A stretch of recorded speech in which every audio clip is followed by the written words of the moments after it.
लेकिन खुद गांधी जी ने बुलावा क्यों भेजा? जाहिर है भेड़ों जैसे हमारे झुंड को अपने साथ शामिल करना होगा। उनके असर से बचे रहना। वो भगवान नहीं है। हम अपनी बात पर कायम रहेंगे।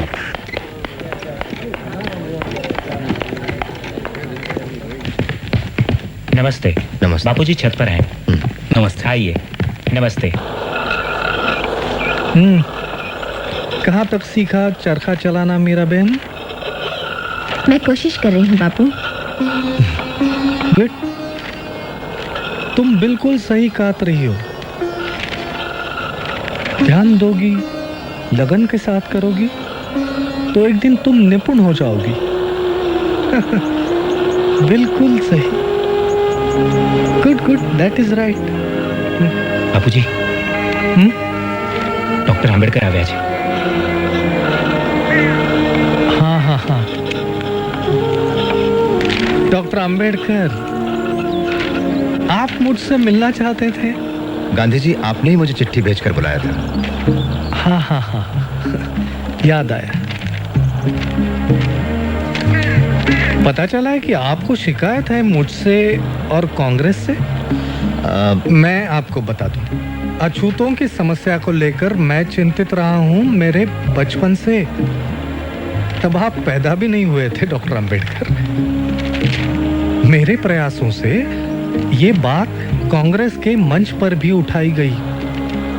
और यही नहीं, हमने 20 लाख रुपए भी दिए हैं अछूतों के जीवन सुधार के लिए। आश्चर्य की बात है कि आप जैसा व्यक्ति कैसे विरोध कर सकता है मेरा और कांग्रेस का। असल में कांग्रेस ने इस समस्या को समझने का सिर्फ दिखावा किया है, दांभिकता भरे झूठे और खोखले आश्वासन देकर। आपने कहा कि कांग्रेस ने 20 लाख खर्च किए। मैं कहता हूं कि व्यर्थ खर्च की। अगर कांग्रेस अपना दायित्व समझती है तो कांग्रेस का सदस्य बनने की शर्त होनी चाहिए छुआछूत ना मानना, ना कि खादी पहनना। आप कहते हैं कि ब्रिटिशों के मन में हमारे लिए कोई बदलाव नहीं आया। मैं ये पूछता हूं कि हिंदुओं के मन में भी कहां बदलाव आया है हमारे लिए? जब तक वो अड़ियल बने रहेंगे तब तक हम विश्वास नहीं करेंगे हिंदुओं पर, कांग्रेस पर या किसी महात्मा पर। इतिहास साक्षी है कि महात्मा हवा के झोंके जैसे होते हैं, जो धूल तो उड़ाते हैं लेकिन ठोस कुछ नहीं करते।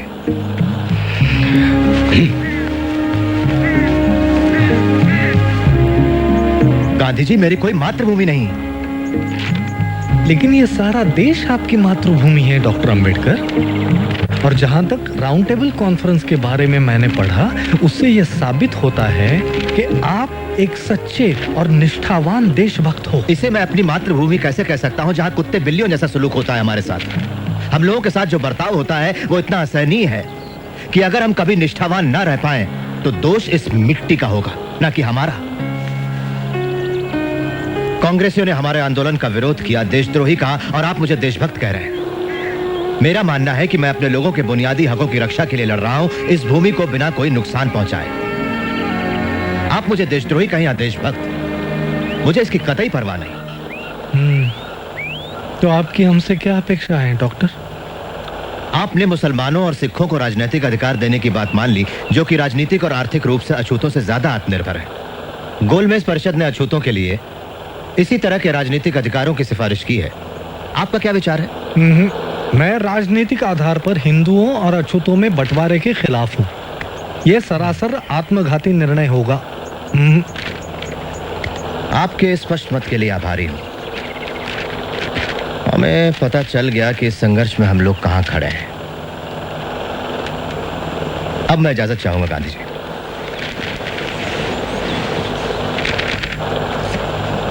इतना असंयम? महादेव भाई। जी बापू। उन्होंने ऐसा क्यों कहा कि उनकी कोई मातृभूमि नहीं? शायद महार होने के नाते ऐसा सोचते हो। डॉक्टर अंबेडकर क्या महार हैं? सारी दुनिया जानती है बापू। सारी दुनिया जानती होगी पर मैं नहीं। मुझे किसी ने क्यों नहीं बताया उनके बारे में?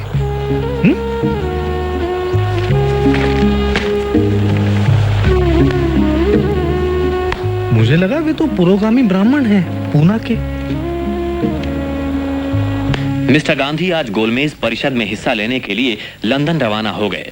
उन्होंने पत्रकारों से कहा कि इस परिषद के सदस्य ब्रिटिश सरकार के चुने हुए हैं, न कि हिंदुस्तानी जनता के।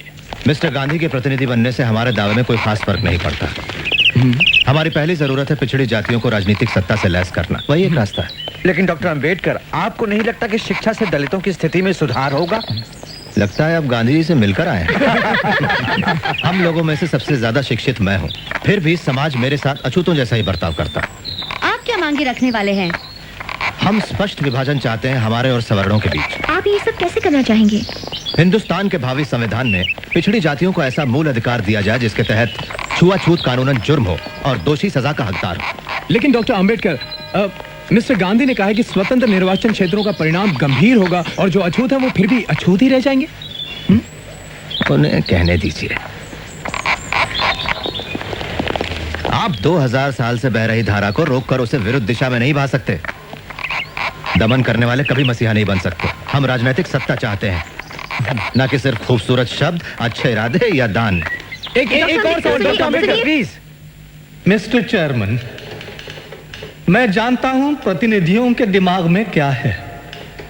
अल्पसंख्यक वर्गों के उचित प्रतिनिधित्व का प्रश्न। हम राजी हैं मुसलमानों और सिखों को विशेष स्थान देकर समझौता करने के लिए, अर्थात इसके कुछ ठोस ऐतिहासिक कारण भी हैं। लेकिन जहां तक अछूतों का सवाल है, मैं और कांग्रेस दोनों विरुद्ध हैं उन्हें खास प्रतिनिधित्व देने के मामले में। अछूत हिंदू धर्म का ही एक हिस्सा है और उन्हें इससे अलग नहीं किया जा सकता। धन्यवाद। हमारे खिलाफ लड़ाई का बिल्कुल बच गया। भीम, क्या हुआ? उन्होंने अल्पसंख्यक कमेटी को स्थगित कर दिया है। मैंने सुना है कि वो मुसलमानों के साथ एक सौदा करने वाले हैं। सौदा किस तरह का? कांग्रेस मुसलमानों की 14 मांगे मान लेगी अगर मुसलमान हमारा विरोध करें तो।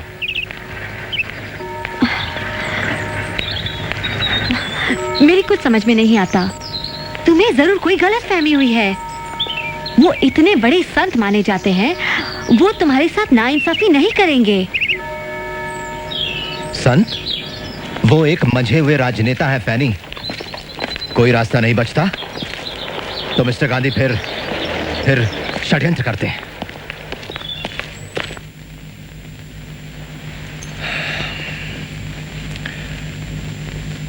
मिस्टर प्राइम मिनिस्टर और साथियों, मुझे बड़े दुख के साथ ये घोषणा करनी पड़ रही है कि हम सांप्रदायिकता के प्रश्न पर आपसी बातचीत के द्वारा किसी निर्णय पर पहुंचने में असफल रहे हैं। ये असफलता कमेटी के गठन में ही छिपी थी, जिसके सदस्य सरकार के प्रतिनिधि तो हैं, मगर जनता के प्रतिनिधि नहीं हैं। जहां तक कांग्रेस का सवाल है, वो सारे हिंदुस्तान का प्रतिनिधित्व करती है, जिसमें अछूत भी शामिल है। और मिस्टर चेयरमैन सर, मुझे इस बात में जरा सा भी शक नहीं है कि अपने समुदाय का पूरी तरह से प्रतिनिधित्व मैं करता हूं, पर महात्मा जी का दावा है कि कांग्रेस मुझसे ज्यादा अछूतों का प्रतिनिधित्व करती है। मैं इतना ही कहूंगा कि ये उन तमाम झूठे बयानों में से एक है जो गैर जिम्मेदार लोग अक्सर देते रहते हैं।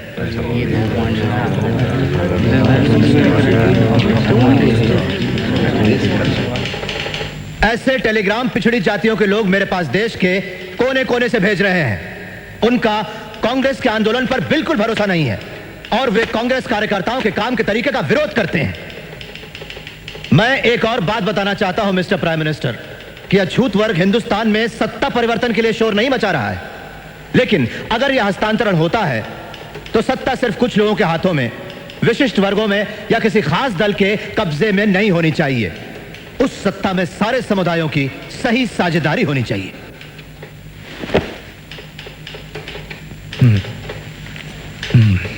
मुझे पूरा विश्वास है कि छुआछूत अब बिल्कुल खत्म होने वाली है और स्वतंत्र निर्वाचन क्षेत्र देने से यह कलंक बना रहेगा। मैं हिंदुस्तान के एक कोने से दूसरे कोने तक जाकर यह समझाना चाहूंगा अछूतों को कि छुआछूत हटाने का यह तरीका नहीं है। मेरे लिए तो छुआछूत जिंदा रहने से बेहतर है हिंदू धर्म की मौत। मैं बड़ी इज्जत करता हूं डॉक्टर अंबेडकर की,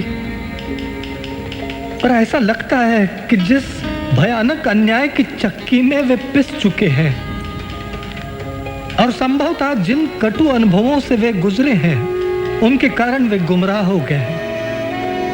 डॉक्टर अंबेडकर का यह दावा कि वे समस्त अछूतों की वकालत करते हैं बिल्कुल उचित नहीं है। मैं ये विनयता से कहता हूं कि मैं प्रतिनिधित्व करता हूं हिंदुस्तान के समस्त अछूतों का।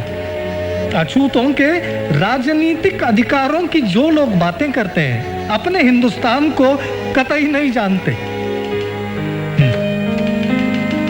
प्राणों की बाजी लगाकर इस तरह के राजनीतिक बंटवारे का मैं विरोध करूंगा।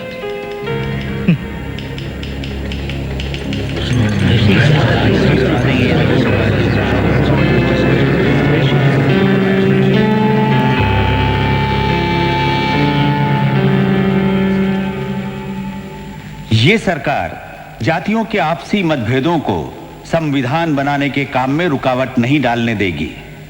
इसलिए जातियों के आपसी मतभेदों को आप कभी भी ज्यादा अहमियत ना दें।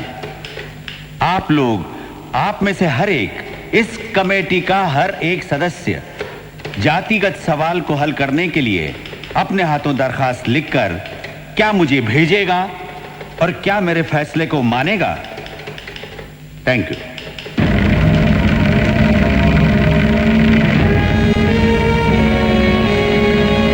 ब्रिटेन के पंत प्रधान मिस्टर मैकडोनाल्ड ने पिछड़ी जातियों को स्वतंत्र निर्वाचन क्षेत्र देने की घोषणा की है। यरोडा जेल में महात्मा गांधी ने कहा कि हिंदुओं का बंटवारा करने वाले इस निर्णय का वे तीव्र विरोध करेंगे।